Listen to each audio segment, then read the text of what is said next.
പ്രിയപ്പെട്ടവരെ നമസ്കാരം. Plus two തുല്യതയുടെ ഉറപ്പായ ചില ചോദ്യങ്ങളാണ് ഈ ക്ലാസ്സിൽ ചർച്ച ചെയ്യുന്നത്. ചോദ്യങ്ങളിലേക്ക് കടക്കാം. ആഴ്വാന്മാരുടെ 4000 ദിവ്യപ്രബന്ധം. ആഴ്വാന്മാർ 4000 ദിവ്യപ്രബന്ധം. അതുപോലെ നായനാർമാരുടെ തേവാരം നായനാർമാർ. ഗുരുനാനാക്കിൻ്റെ ഷബാദ്. മീരാബായിയുടെ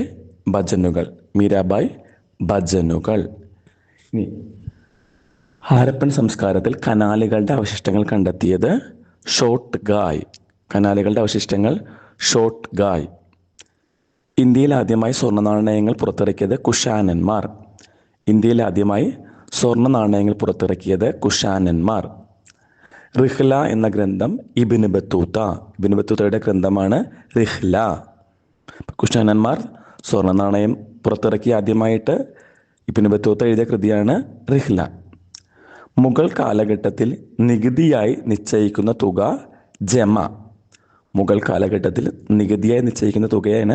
ജമ എന്ന് പറഞ്ഞിരുന്നത്. മുഗൾ ഭരണാധികാരിയായിരുന്ന അക്ബർ പണി കഴിപ്പിച്ച തലസ്ഥാന നഗരമാണ് ഫത്തേപൂർ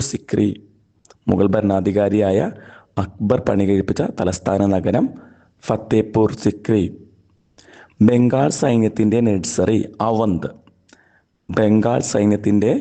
നഴ്സറിയാണ് അവന്ത്. ഇനി ടൈം ലൈനാണ്. പഴശ്ശി സമരം 1793 മുതൽ 1805 വരെ. 1805 വരെ. കുണ്ടറ വിളംബരം 1809. കുറിച്യ കലാപം 1812. വൈക്കം സത്യാഗ്രഹം 1924. മൗര്യ സാമ്രാജ്യത്തിൻ്റെ ചരിത്രരചനക്കുള്ള 2 സ്രോതസ്സുകൾ. മെഗസ്തനീസിൻ്റെ ഇൻഡിക്ക. മൗര്യ സാമ്രാജ്യത്തിൻ്റെ ചരിത്രം നിർമ്മിക്കാനായിട്ട് സഹായകമാവുന്ന പുസ്തകങ്ങളെക്കുറിച്ചാണ്, സോഴ്സിനെ കുറിച്ചാണ് ചോദിക്കും. മെഗസ്തനീസിൻ്റെ ഇൻഡിക്ക, കൗടില്യൻ്റെ അർത്ഥശാസ്ത്രം. അതുപോലെ അശോകൻ്റെ ശിലാശാസനങ്ങൾ ഉപയോഗിക്കാവുന്നതാണ്. മെഗസ്തനീസിൻ്റെ ഇൻഡിക്ക, കൗടില്യൻ്റെ അർത്ഥശാസ്ത്രം, അതുപോലെ തന്നെ അശോകൻ്റെ ശിലാശാസനങ്ങൾ ഉപയോഗിക്കാം. കിതാബുൽ ഹിന്ദ് അൽ ബറൂണി അറബി ഭാഷയിൽ എഴുതിയ പ്രശസ്തമായ ഗ്രന്ഥം. കൃതിയാണ്.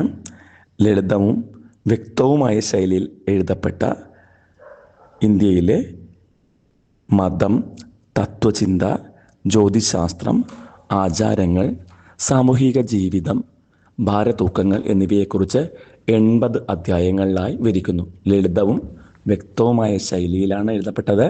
ഇന്ത്യയിലെ മതം, അതുപോലെ തത്വചിന്ത, ജ്യോതിശാസ്ത്രം, ആചാരങ്ങൾ, സാമൂഹിക ജീവിതം, ഭാരതൂക്കങ്ങൾ എന്നിവയെക്കുറിച്ച് 80 അധ്യായങ്ങൾ. സൂഫികൾ ആരായിരുന്നു? ഇസ്ലാം മതത്തിലെ ആത്മീയ രഹസ്യവാദികൾ, മിസ്റ്റിക്സ് ആയിട്ടുള്ള ഒരു വിഭാഗമാണ് സൂഫികൾ. ഇസ്ലാം മതത്തിലെ ആത്മീയ രഹസ്യവാദികൾ അല്ലെങ്കിൽ മിസ്റ്റിക്സ് ആണ് സൂഫികൾ. കർക്കശമായ മതനിയമങ്ങൾക്ക് പകരം ദൈവത്തോടുള്ള തീവ്രമായ സ്നേഹത്തിലൂടെയും ഭക്തിയിലൂടെയും സാക്ഷാത്കാരം നേടണമെന്ന് ഇവർ വിശ്വസിച്ചു. ഒന്നുകൂടി പറയാം. കർക്കശമായ മതനിയമങ്ങൾക്ക് പകരം ദൈവത്തോടുള്ള തീവ്രമായ സ്നേഹത്തിലൂടെയും ഭക്തിയിലൂടെയും ആത്മസാക്ഷാത്കാരം നേടണമെന്ന് ഇവർ വിശ്വസിച്ചു. ലളിതമായ ജീവിത രീതിയാണ് ഇവരുടേത്. വളരെ ലളിതമായിട്ടാണ് അവർ ജീവിച്ചിരുന്നത്. ദീൻ ഇലാഹി. മുഗൾ ചക്രവർത്തിയായിരുന്ന അക്ബർ 1582 വിഭാവനം ചെയ്ത ഒരു മതവീക്ഷണമാണ് ദീൻ ഇലാഹി എന്നത്. ദൈവിക മതം എന്ന് മലയാളത്തിൽ പറയാൻ വേണമെങ്കിൽ. അപ്പോൾ മുഗൾ ചക്രവർത്തിയായിരുന്നു അക്ബർ. അദ്ദേഹം 1582 സ്ഥാപിച്ച ഒരു മതവീക്ഷണമാണ് ദീൻ ഇലാഹി എന്നത്. എല്ലാ മതങ്ങളിലെയും നല്ല തത്വങ്ങളെ ഉൾക്കൊള്ളിച്ചുകൊണ്ടുള്ള ഒരു ധാർമ്മിക പെരുമാറ്റച്ചട്ടമാണ് ഇതെന്ന് പറയാം. എല്ലാ മതങ്ങളിലെയും നല്ല തത്വങ്ങളെ ഉൾക്കൊള്ളിച്ചുകൊണ്ടുള്ള ഒരു ധാർമ്മിക പെരുമാറ്റച്ചട്ടം. അക്ബറിൻ്റെ വിട്ടുവീഴ്ചാപരമായ മതസഹിഷ്ണുതാ നയത്തിൻ്റെ ഭാഗമായിരുന്നു ഇത്. ഒരു മതസഹിഷ്ണുതാ നയം അദ്ദേഹത്തിൻ്റെ ആയിരുന്നു. സുൽ ഇ കുൽ എന്നാണ് അറിയപ്പെടുന്നത്. അതിൻ്റെ ഭാഗമായിരുന്നു ഈ ദിനലിലാഹി. അക്ബറിൻ്റെ വിട്ടുവീഴ്ചപരമായിട്ടുള്ള മതസഹിഷ്ണുതാ നയത്തിൻ്റെ സുൽ ഇ കുല്ലിൻ്റെ ഭാഗമായിരുന്നു. 5ാം റിപ്പോർട്ട് 1813 ബ്രിട്ടീഷ് പാർലമെൻറ്റിൽ സമർപ്പിക്കപ്പെട്ട ഒരു സുപ്രധാന റിപ്പോർട്ട്. 1813 ബ്രിട്ടീഷ് പാർലമെൻറ്റിൽ ഇത് കൊടുത്തത്. ഇന്ത്യയിലെ ഈസ്റ്റ് ഇന്ത്യ കമ്പനിയുടെ ഭരണത്തെയും പ്രവർത്തനങ്ങളെയും കുറിച്ചുള്ള ഒരു റിപ്പോർട്ടാണിത്. ഇന്ത്യയിലെ ഈസ്റ്റ് ഇന്ത്യ കമ്പനിയുടെ ഭരണത്തെയും പ്രവർത്തനങ്ങളെയും കുറിച്ചുള്ള റിപ്പോർട്ട്. ഇതിൽ ജമീന്ദാർമാരുടെയും കർഷകരുടെയും അവസ്ഥയെക്കുറിച്ചുള്ള വിശദമായ വിവരങ്ങൾ കാണാം. ഇതിൽ ജമീന്ദാർമാരുടെ കർഷകരുടെയും അവസ്ഥയെക്കുറിച്ചുള്ള വിശദമായ വിവരങ്ങൾ കാണും. ഇന്ത്യൻ ജാതി വ്യവസ്ഥയെക്കുറിച്ചുള്ള അൽ ബറൂണിയുടെ വിവരണങ്ങൾ. ഇന്ത്യയിലെ ബ്രാഹ്മണർ, ക്ഷത്രിയർ, വൈശ്യർ, ശൂദ്രർ എന്നിങ്ങനെ ചാതുർവർണ്ണ സമ്പ്രദായമാണ് എന്ന് അദ്ദേഹം പറയുന്നു. ഇന്ത്യയിലെ ജാതി വ്യവസ്ഥയിൽ 1ാം സ്ഥാനത്തുള്ളത് ബ്രാഹ്മണരാണ്. അതിന് ഏറ്റവും മുകളിലാണ് ബ്രാഹ്മണർ, അതിന് താഴെ ക്ഷത്രിയർ, പിന്നെ വൈശ്യർ, ശൂദ്രർ എന്നിങ്ങനെ 4 വിഭാഗത്തെ കുറിച്ച് പറയുന്നുണ്ട്. ജാതി വ്യവസ്ഥയിലെ അശുദ്ധി എന്ന് പറയുന്ന ആശയത്തെ അൽ ബറൂണി അംഗീകരിച്ചിരുന്നില്ല. ജാതി വ്യവസ്ഥയിലെ അശുദ്ധിയെ അൽ ബറൂണി അംഗീകരിച്ചിരുന്നില്ല. പ്രകൃതിയിലുള്ള ഒന്നിനും സ്ഥിരമായി അശുദ്ധമായിരിക്കാൻ കഴിയില്ല എന്നായിരുന്നു അദ്ദേഹത്തിൻ്റെ വാദം. സന്താൾ കലാപം. ബ്രിട്ടീഷുകാർ കൊണ്ടുവന്ന പുതിയ ഭൂനികുതി വ്യവസ്ഥകൾ സന്താൾ ജനതയുടെ പരമ്പരാഗത കൃഷിഭൂമി നഷ്ടപ്പെടാൻ കാരണമാക്കി. ബ്രിട്ടീഷുകാർ കൊണ്ടുവന്ന പുതിയ ഭൂനികുതി വ്യവസ്ഥകൾ സന്താൾ ജനതയുടെ പരമ്പരാഗതമായിട്ടുള്ള ഭൂമി നഷ്ടപ്പെടാൻ കാരണമായി. പണമിടപാടുകാരും വ്യാപാരികളും സന്താളുകളെ കടുത്ത പലിശക്കെണിയിൽപ്പെടുത്തുകയും അവരുടെ ഭൂമി കൈക്കലാക്കുകയും ചൂഷണം ചെയ്യുകയും ചെയ്തു. ഇതിനെതിരെയാണ് സായുധ വിപ്ലവം ആരംഭിച്ചത്. 1855-56 കാലഘട്ടത്തിലായിരുന്നു സാന്തൽ കലാപം നടന്നത്. ബ്രിട്ടീഷുകാർ കൊണ്ടുവന്ന പുതിയ ഭൂനികുതി വ്യവസ്ഥകൾ പ്രകാരം സാന്താൾ ജനതയുടെ പരമ്പരാഗതമായ ഭൂമി നഷ്ടപ്പെട്ടു. അപ്പോൾ പണമിടപാടുകാരും വ്യാപാരികളും സന്താളുകളെ കടുത്ത പലിശക്കെണിയിൽ പെടുത്തുകയും അവരുടെ ഭൂമി കൈക്കലാക്കുകയും ചെയ്തു. മുഗൾ ദിനവൃത്താന്തം എന്ന നിലയിൽ അക്ബർനാമയുടെ പ്രാധാന്യം.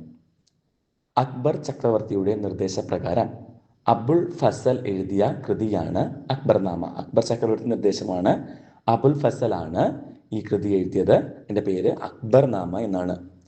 മുഗൾ ചരിത്രത്തെക്കുറിച്ചുള്ള ഏറ്റവും ആധികാരികമായിട്ടുള്ള ഒരു ചരിത്രരേഖയാണിത്. മുഗൾ ചരിത്രത്തെക്കുറിച്ചുള്ള ഒരു ഏറ്റവും ആധികാരികമായ രേഖ.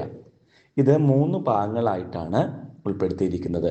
ഇതിൽ 3ാമത്തെ ഭാഗമാണ് ഐൻ ഇ അക്ബറി. 3 ഭാഗമുണ്ട് ഇതിന്. അതിൻ്റെ 3ാം ഭാഗത്തിൻ്റെ പേരാണ് ഐൻ ഇ അക്ബറി. മുഗൾ സാമ്രാജ്യത്തിൻ്റെ ഭരണം, സൈന്യം, റവന്യൂ വ്യവസ്ഥ, ഇന്ത്യയിലെ ജനങ്ങളുടെ ആചാരങ്ങൾ എന്നിവയെക്കുറിച്ചുള്ള വിപുലമായിട്ടുള്ള വിവരങ്ങൾ ഈ കൃതിയിലുണ്ട്. ഭരണം, സൈന്യം, റവന്യൂ വ്യവസ്ഥ, ഇന്ത്യയിലെ ജനങ്ങളുടെ ആചാരങ്ങൾ എന്നിവയെക്കുറിച്ച് ഇതിൽ പറയുന്നുണ്ട്. ക്യാബിനറ്റ് മിഷന്റെ പ്രധാനപ്പെട്ട നിർദ്ദേശങ്ങൾ എന്തെല്ലാമായിരുന്നു? ഇന്ത്യയിലെ രാഷ്ട്രീയ പ്രതിസന്ധി പരിഹരിക്കാൻ വേണ്ടി ഒരു അവിഭക്ത ഇന്ത്യൻ യൂണിയൻ രൂപീകരിക്കുക. ഇന്ത്യയിൽ രാഷ്ട്രീയ പ്രതിസന്ധി പരിഹരിക്കാൻ ഇന്ത്യയിലൊരു അവിഭക്ത ഇന്ത്യൻ യൂണിയൻ രൂപീകരിക്കുക. പ്രതിരോധം, വിദേശകാര്യം, വാർത്താവിനിമയം എന്നിവ കേന്ദ്ര ഗവൺമെൻറ്റിൻ്റെ ചുമതലയിലായിരിക്കണം. പ്രതിരോധം, വിദേശകാര്യം, അതുപോലെ വാർത്താവിനിമയം എന്നിവ കേന്ദ്ര ഗവൺമെൻറ്റിൻ്റെ ചുമതലയിലായിരിക്കണം. ഇന്ത്യയിലെ പ്രവിശ്യകളെ A, B, C എന്നിങ്ങനെ 3 ഗ്രൂപ്പുകളായി തിരിക്കുക. ഇന്ത്യൻ പ്രവിശ്യകളെ A, B, C. ഇന്ത്യക്ക് സ്വന്തമായൊരു ഭരണഘടന നിർമ്മിക്കുന്നതിന് ഒരു ഭരണഘടനാ നിർമ്മാണ സഭ രൂപീകരിക്കുക. ഇന്ത്യക്ക് സ്വന്തമായൊരു ഭരണഘടന നിർമ്മിക്കാൻ വേണ്ടി ഭരണഘടനാ നിർമ്മാണ സഭ രൂപീകരിക്കുക. മാർത്താണ്ഡവർമ്മ രാജാവ് നടപ്പിലാക്കിയ ഭരണ പരിഷ്കാരങ്ങൾ എന്തെല്ലാം? സൈനിക പരിഷ്കാരങ്ങൾ. തിരുവിതാംകൂർ സൈന്യത്തെ യൂറോപ്യൻ മാതൃകയിൽ നവീകരിക്കുകയും ക്യാപ്റ്റൻ ഡിലനോയുടെ സഹായത്തോടെ പീരങ്കിപ്പട രൂപീകരിക്കുകയും ചെയ്തു. തിരുവിതാംകൂർ സൈന്യത്തെ യൂറോപ്യൻ മാതൃകയിൽ നവീകരിച്ചു. ക്യാപ്റ്റൻ ഡിലനോയുടെ നേതൃത്വത്തിൽ പീരങ്കിപ്പട രൂപീകരിച്ചു. വാണിജ്യ പരിഷ്കാരം. കുരുമുളക്, പുകയില തുടങ്ങിയ സുഗന്ധവ്യഞ്ജനങ്ങളുടെ വ്യാപാരത്തിന്മേൽ ഭരണകൂട കുത്തക ഏർപ്പെടുത്തുകയും പണ്ടകശാലകൾ സ്ഥാപിക്കുകയും ചെയ്തു. കുരുമുളക്, പുകയില തുടങ്ങിയ സുഗന്ധ വ്യഞ്ജനങ്ങളുടെ വ്യാപാരത്തിന്മേൽ ഭരണകൂട കുത്തക ഏർപ്പെടുത്തുകയും പണ്ടകശാലകൾ സ്ഥാപിക്കുകയും ചെയ്തു. തൃപ്പടിദാനം. 1750 അദ്ദേഹം തൻ്റെ രാജ്യം ശ്രീ പത്മനാഭസ്വാമിക്ക് സമർപ്പിച്ചുകൊണ്ട് പത്മനാഭദാസനായി ഭരണം നടത്തി. 1750 അദ്ദേഹം തൻ്റെ രാജ്യം ശ്രീ പത്മനാഭസ്വാമിക്ക് സമർപ്പിച്ചുകൊണ്ട് പത്മനാഭദാസൻ ആയിട്ട് ഭരണം നടത്തി. പഴശ്ശി സമരങ്ങൾ. പഴശ്ശി സമരങ്ങൾ രണ്ടെണ്ണമാണ്. ഒന്നാം പഴശ്ശി വിപ്ലവവും രണ്ടാം പഴശ്ശി വിപ്ലവവും. ഒന്നാം പഴശ്ശി വിപ്ലവം 1793 മുതൽ 1797 വരെയാണ്. 1793 1797. ബ്രിട്ടീഷുകാർ കോട്ടയത്തെ നികുതി പിരിവ് അവകാശം പഴശ്ശിയെ മറികടന്ന് അദ്ദേഹത്തിൻ്റെ അമ്മാവന് നൽകിയതിനെതിരായിരുന്നു ഇത്. ബ്രിട്ടീഷുകാർ കോട്ടയത്തെ നികുതി പിരിവ് അവകാശം പഴശ്ശിയെ മറികടന്ന് അദ്ദേഹത്തിൻ്റെ അമ്മാവന് നൽകിയതിനെതിരെ. രണ്ടാമത്തേത് 1800 മുതൽ 1805 വരെയാണ്. വയനാട് കൈക്കലാക്കാനുള്ള ബ്രിട്ടീഷ് ശ്രമങ്ങൾക്കെതിരായിരുന്നു ഇത്. വയനാട് കൈക്കലാക്കാനുള്ള ബ്രിട്ടീഷ് ശ്രമങ്ങൾക്കെതിരെ. തലക്കൽ ചന്തു, കൈതേരി അമ്പു, കുറിച്യ പടയാളികൾ എന്നിവർ ചേർന്നാണ് ബ്രിട്ടീഷുകാർക്കെതിരെ കടുത്ത ഗറില്ല യുദ്ധങ്ങൾ നടത്തിയത്. തലക്കൽ ചന്തു, കൈതേരി അമ്പു, കുറിച്യ പടയാളികൾ. 1805 നവംബർ 30 പഴശ്ശി രാജാവ് വീരമൃത്യു വരിച്ചു. ലിഖിതങ്ങളുടെ പരിമിതികൾ എന്തെല്ലാം വിശകലനം ചെയ്യുക. ലിഖിതങ്ങൾക്ക് സാങ്കേതികമായിട്ടുള്ള പരിമിതികളുണ്ട്. പഴയ ലിഖിതങ്ങളിലെയും അക്ഷരങ്ങൾ കാലപ്പഴക്കം കൊണ്ട് മാഞ്ഞു പോയിട്ടുണ്ടാകും. പഴയ ലിഖിതങ്ങളിലെ അക്ഷരങ്ങൾ കാലപ്പഴക്കം കൊണ്ട് മാഞ്ഞു പോയിട്ടുണ്ടാകാം. അല്ലെങ്കിൽ വളരെ നേരിയ രീതിയിൽ കൊത്തിവെച്ചവയായിരിക്കാം. അത് വായിച്ചെടുക്കാൻ ബുദ്ധിമുട്ടുണ്ട്. വളരെ നേരിയ രീതിയിൽ കൊത്തിവെച്ചിട്ടുള്ളവയായിരിക്കാം. വായിച്ചെടുക്കാൻ ബുദ്ധിമുട്ടാണ്. നഷ്ടപ്പെട്ടു പോയ ഭാഗങ്ങൾ. പല ലിഖിതങ്ങളും തകർന്ന നിലയിലാണ് ലഭിച്ചിട്ടുള്ളത്. അതിനാൽ പ്രധാനപ്പെട്ട വാക്കുകളോ വാക്യങ്ങളോ നഷ്ടപ്പെട്ടിട്ടാകാം. പഴയ ലിഖിതങ്ങൾ പലതും തകർന്നു പോയിട്ടുണ്ടാകാം. അതുകൊണ്ട് തന്നെ പ്രധാനപ്പെട്ട വാക്കുകളോ വാക്യങ്ങളോ നഷ്ടപ്പെട്ടിട്ടുണ്ടാകാം. പക്ഷപാതം. ലിഖിതങ്ങൾ മിക്കതും രാജാക്കന്മാരോ സമ്പന്നരോ അവരുടെ വിജയങ്ങളെയും മഹത്വങ്ങളെയും പ്രകീർത്തിക്കാൻ നിർമ്മിച്ചവയാണ്. പല ലിഖിതങ്ങളും രാജാക്കന്മാരോ സമ്പന്നരോ അവരുടെ വിജയങ്ങൾ പ്രകീർത്തിക്കാൻ വേണ്ടി ഉണ്ടാക്കിയവയാണ്. സാധാരണ ജനങ്ങളുടെ ദൈനംദിന ജീവിത പ്രശ്നങ്ങൾ ഇതിലൊന്നും തന്നെ രേഖപ്പെടുത്തി വച്ചിട്ടില്ല. സാധാരണക്കാരുടെ ജീവിത പ്രശ്നങ്ങളൊന്നും തന്നെ ഈ ലിഖിതങ്ങളിലൊന്നും കാണാനില്ല. മുഗൾ ഗ്രാമീണ ജീവിതത്തിൽ പഞ്ചായത്ത് വഹിച്ച പങ്ക് നോക്കാം. നികുതി പിരിവ്. ഗ്രാമത്തിൽ നിന്നുള്ള ആകെ നികുതി തിട്ടപ്പെടുത്തുകയും അത് കൃത്യമായി ഭരണകൂടത്തിലേക്ക് എത്തിക്കുകയും ചെയ്യേണ്ടത് പഞ്ചായത്തിൻ്റെ ഉത്തരവാദിത്തമായിരുന്നു. ഗ്രാമത്തിൽ നിന്നുള്ള ആകെ നികുതി തിട്ടപ്പെടുത്തുകയും അത് കൃത്യമായി പിരിച്ച് ഭരണകൂടത്തിലേക്ക് എത്തിക്കേണ്ടത് പഞ്ചായത്തിൻ്റെ ഉത്തരവാദിത്തമായിരുന്നു. ജാതി വ്യവസ്ഥ സംരക്ഷിക്കൽ. ഗ്രാമത്തിലെ വിവിധ ജാതിക്കാർ അവരുടെ ജാതി നിയമങ്ങൾ ലംഘിക്കുന്നില്ലെന്ന് ഉറപ്പുവരുത്താൻ പഞ്ചായത്ത് ശ്രദ്ധിച്ചിരുന്നു. ഓരോ ജാതിക്കാരും അവരുടെ ജാതി നിയമങ്ങൾ ലംഘിക്കുന്നില്ല എന്ന് ഉറപ്പുവരുത്തേണ്ടതും പഞ്ചായത്തിൻ്റെ അധികാരത്തിൽ വരുന്നതായിരുന്നു. തർക്ക പരിഹാരങ്ങൾ. ഗ്രാമീണർ തമ്മിലുള്ള സിവിൽ തർക്കങ്ങൾ പരിഹരിക്കാനുള്ള കോടതി പഞ്ചായത്തായി പ്രവർത്തിച്ചു. അപ്പോൾ ഗ്രാമീണർ തമ്മിലുള്ള സിവിൽ തർക്കങ്ങളൊക്കെ പരിഹരിക്കുന്നത് പഞ്ചായത്ത് വെച്ചായിരുന്നു. നിയമം ലംഘിക്കുന്നവർക്ക് പിഴ ചുമത്താനും ഗ്രാമത്തിൽ നിന്ന് പുറത്താക്കാനും പഞ്ചായത്തിന് അധികാരമുണ്ടായിരുന്നു. നിയമം ലംഘിക്കുന്നവർക്ക് പിഴ ചുമത്തുക, അതുപോലെ ഗ്രാമത്തിൽ നിന്ന് പുറത്താക്കുക, ഇതിനുള്ള അധികാരവും അവർക്കുണ്ടായിരുന്നു. ഇനി 1857 കലാപത്തിൻ്റെ ഫലങ്ങൾ, കാരണങ്ങളല്ല ഫലങ്ങളാണ്. കമ്പനി ഭരണത്തിൻ്റെ അവസാനം. ഇന്ത്യയിലെ കമ്പനി ഭരണം അവസാനിച്ചുണ്ടായി.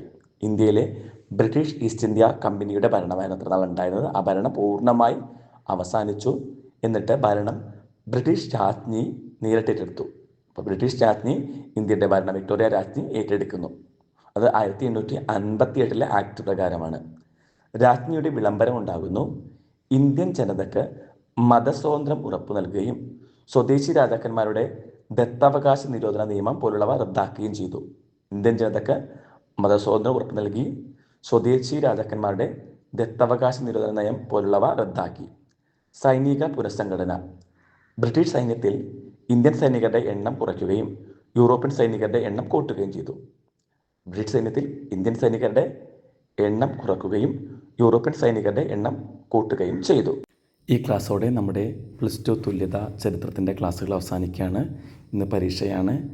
ഏറ്റവും അവസാനത്തെ ക്ലാസ്സാണ്. നന്നായി കേൾക്കുക. കുറച്ച് നിമിഷങ്ങൾ കൂടി എല്ലാവരും നല്ല രീതിയിൽ പഠിച്ചു പോവുക. ദൈവം നിങ്ങളെ നല്ല മാർക്ക് ഫുൾ മാർക്ക് കിട്ടാൻ അനുഗ്രഹിക്കട്ടെ.